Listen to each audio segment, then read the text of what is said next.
කුඩා කාලයේ අම්මා කුරහන් ගලක බැන්දත් පුංචි නන්දිමිත්‍ර ඒ මහා ගලත් එදගෙන ගියා. ගල ඇදන් ගිහින් දොරකඩ හැප්පූ නිසා එදා පටන් ඔහුට නන්දිමිත්‍ර කියන නම ලැබුණා. කාලයත් එක්ක ඔහු මහා ශක්තිවන්ත දේහධාරී තරුණ යෝධයෙක් බවට පත් වුණා. දවසක් එලාර රජුගේ කණ්ඩුල ඇතා කුලප්පු වෙලා මුළු නගරේම දෙවනත් කළා. නන්දිමිත්‍ර බය නැතුව ගිහින් ඒ මහා ඇතාව දල දෙකෙන් අල්ලලා බිම දන ගැස්සුවා.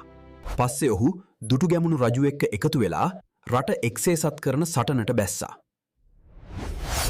විජිතපුර සටනේදී ඔහු යකඩ පොළුවලින් ගහලා සතුරු බලකොටු සුණුවිසුණු කළා.